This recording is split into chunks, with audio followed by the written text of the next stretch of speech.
Terima kasih. Baiklah, fokus dari Bumi ke Nyalang hari ini berkisar mengenai bagaimana kerajaan negeri sedang mencari jalan terbaik menangani isu penerima vaksin program imunisasi COVID-19 kebangsaan fasa kedua yang tidak dapat dikesan. Perkembangannya kita bersama Buma Win. Silakan Buma. Baik, terima kasih Nolela. Salam sejahtera. Sarawak bercadang menggunakan sistem yang lebih sesuai dalam menangani isu penerima vaksin program imunisasi COVID-19 kebangsaan fasa kedua yang tidak dapat dikesan. Timbalan Ketua Menteri Dato' Ahmad Douglas Ugambas berkata ini terutama sekali membabitkan warga emas yang tinggal di kawasan pedalaman yang tidak mempunyai akses kepada aplikasi MySejahtera berikutan masalah sistem perhubungan telekomunikasi. Kerajaan negeri Sarawak akan mencadang kepada Kuala Lumpur supaya kita nak mengatur sistem ala Sarawak, kerana keadaan di Sarawak lebih susah. Misalnya kalau kita as we move to the interior, then this issue will be becoming more and more serious. Dato' Ahmad Douglas Ugah yang juga pengerusi Jawatan Kuasa Pengurusan Bencana Negeri JPBN menyatakan demikian dalam sidang media selepas meninjau pelaksanaan program imunisasi COVID-19 kebangsaan fasa 2 bahagian Kuching di Stadium Perpaduan Putrajaya Kuching. Antara cadangan yang akan dikemukakan ke peringkat pusat ialah untuk mengeluarkan senarai nama janji temu lebih awal bagi penerima yang telah berdaftar secara manual di pejabat residen dan pejabat daerah. Ini penting bagi memudahkan lagi proses pengesanan para penerima dalam memastikan mereka hadir pada tarikh janji temu yang ditetapkan. Setakat ini, lebih 600,000 penduduk Sarawak berdaftar secara manual yang sebahagian besar daripada mereka adalah tinggal di kawasan luar bandar. Baru-baru ini, lebih 80 penerima di bahagian Kapit dan 72 penerima di Sibu tidak dapat dihubungi dan tidak hadir pada tarikh janji temu yang telah ditetapkan. Baik saudara, untuk perincian lebih lanjut program imunisasi COVID-19 bahagian Kuching, kita bersama wartawan Monica Geri yang sudah bersedia dengan laporannya. Monica. Terima kasih Buma di studio berita RTM Kuching. Ketika ini saya bersiaran langsung dari Wisma Bapa Malaysia di Putrajaya Kuching. Seperti yang kita sedia maklum, proses vaksinasi bermula sejak awal pagi tadi untuk fasa kedua di Sarawak berjalan dengan lancar. Dan bersama saya ketika ini iaitu Timbalan Ketua Menteri Dato' Ahmad Douglas Ugambas selaku pengerusi Jawatan Kuasa Pengurusan Bencana Negeri Sarawak. Baiklah, selamat petang Dato' Ahmad. Selamat petang. Okey Dato' Ahmad, bagaimana kelancaran proses vaksinasi bagi fasa kedua di Sarawak pada hari ini? Fasa kedua vaksinasi di Sarawak telah pun bermula di Sibu pada 19 hari bulan April dan ianya berjalan dengan lancar. Fasa kedua ini adalah mensasar kepada golongan yang berisiko tinggi, iaitu mereka yang mempunyai penyakit kronik, warga emas dan mereka yang berumur lebih 60 tahun. Di Sarawak, anggaran kita ada jumlah penduduk yang layak adalah 929,435 yang layak untuk menerima vaksin fasa kedua ini. Mengikut pendaftaran yang kita ada sehingga kini, cuma 28.64% ataupun 266,197 yang layak telah pun mendaftar. Maknanya masih ramai yang belum mendaftar. Jadi dengan peluang ini saya menyeru kepada rakyat untuk jangan tunggu lagi. Jangan tunggu dan lihat, tapi daftar. Okey, baiklah Dato' Ahmad. Satu lagi soalan iaitu setakat ini adakah kerajaan negeri Sarawak masih meneruskan penggunaan Pfizer? Berikutan terdapat cadangan yang menggunakan jenis Sinovac untuk yang hanya sekali dos untuk masyarakat di luar bandar. Jadi bagaimana pandangan daripada pihak SDMC sendiri? Ya, di Sarawak Yang Berhormat Ketua Menteri telah pun melantik Scovac ataupun Sarawak COVID-19 Advisory Group di mana pakar-pakar yang akan menasihatkan kerajaan negeri bagaimana apakah vaksin yang harus dipakai. Dan mereka sekarang kita memang menggunakan Pfizer dan ada juga Sinovac. Dan kita mereka telah pun mencadangkan kita lihat kepada CanSino, kerana CanSino adalah 1 dos, tak perlu diberi 2 dos. Jadi kalau kita dapat bekalan CanSino, ia lebih sesuai, lebih tepat untuk kawasan pendalaman di luar bandar. So kita telah menulis surat kepada Jawatankuasa di Kuala Lumpur, kepada Yang Berhormat Khairi, minta 800,000 dos CanSino dibagikan kepada negeri Sarawak.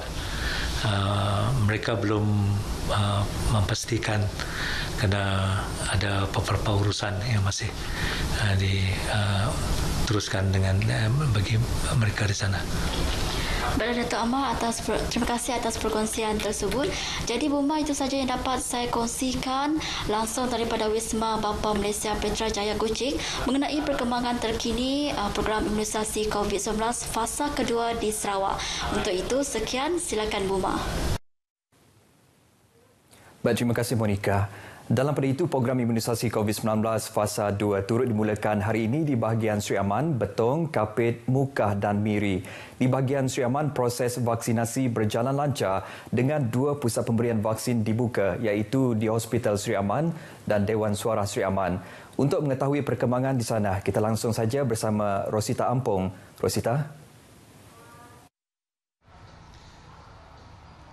Terima kasih rakan penyampai di studio RTM di Kuching. Hari ini hari pertama program imunisasi fasa kedua COVID-19 untuk bahagian Sri Aman, dan untuk makluman semua, Dewan Suara Sri Aman merupakan salah satu pusat pemberian vaksin untuk fasa kedua ini, dan satu lagi adalah di Hospital Sri Aman.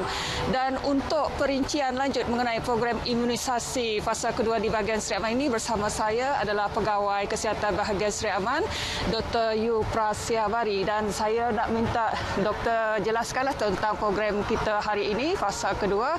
Keseluruhannya di bahagian Sri Aman, berapa jumlah penerima yang dijangkakan, dan hari ini ataupun esok lusa berapa orang? Okey, terlebih dahulu saya ingin memberi sedikit taklimatlah mengenai fasa keduanya. Fasa kedua ni merupakan pemberian vaksin kepada golongan berisiko. Golongan berisiko ni yang mana golongan yang mempunyai penyakit kronik seperti darah tinggi, kencing manis, masalah buah pinggang, obesiti. So mereka-mereka ini, golongan ni akan diberi temujanji dalam fasa kedua ni. Dan untuk fasa kedua ni kita dijangkakan anggaran populasi adalah sebanyak 37,000. Dan untuk batch pertama ni, yang untuk fasa kedua, batch pertama ni dijangkakan sebanyak 588 penerimalah untuk bahagian Sri Aman ni. Yang mana untuk pemberian vaksin ni ada 2 tempat, iaitu di Hospital Sri Aman dengan Dewan Suara. Dan untuk Dewan Suara hari ini 23 April kita jangkakan akan ada 264 penerima, dan di Hospital Sri Aman dijangkakan akan ada 324 penerima lah. So keseluruhannya 588 lah untuk fasa kedua batch pertama ini. Okey, jadi untuk hari ini sehingga bermula hari ini untuk batch yang pertama, dan berlangsung sehingga bila tu doktor? Okey, ini akan berlangsung selama 5 hari, yang mana pemberian vaksin ni dia sebenarnya adalah gabungan fasa kedua dengan frontliner fasa pertama yang masih berterusan lagi. Yang dari fasa pertama hari itu dia masih continue on, ditambah lagi dengan fasa kedua yang sekarang ni berlangsung, yang bermula pada hari inilah. That's why dia ambil masa 5 hari. Alright. Dan saya juga menjangkakan bahawa pemberian vaksin untuk fasa kedua ini, terutamanya untuk batch kumpulan yang pertama ini, mungkin juga mereka yang penduduk yang tinggal berdekatan dengan Bandar Sri Aman, dengan fasiliti. Bagaimana pula dengan penduduk warga emas yang tinggal jauh di kawasan pedalaman dan juga luar bandar lah doktor? Okey, untuk yang tinggal di jauh di kawasan pedalaman, kami akan mengadakan outreach, yang mana petugas-petugas kesihatan kami akan masuk ke kawasan-kawasan pedalaman untuk pemberian vaksin lah, yang dianggarkan ada 156 lokaliti yang berada di kawasan pedalaman. Yang itu petugas kesihatan akan masuk ke sana untuk pemberian vaksin kepada penduduk di sana lah. Terima kasih Doktor atas perkongsian itu tadi. Saya harapkan semuanya berjalan lancarlah Doktor untuk hari ini, esok dan juga lusa.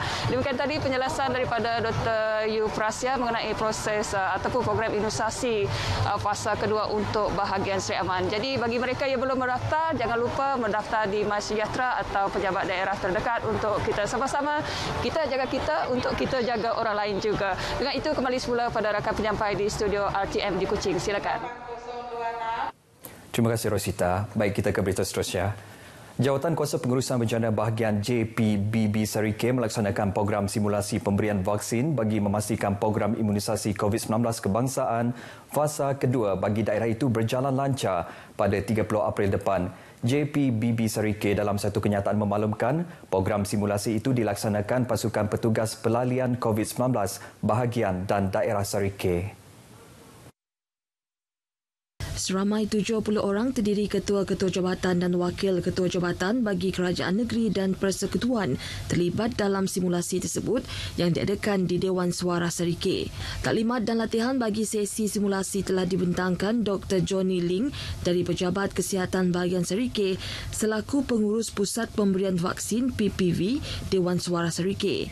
Menurut JPBB Sarike, sejumlah 2,340 dos vaksin akan diberikan kepada penerima bermula 30 April dan akan berlangsung selama 4 hari.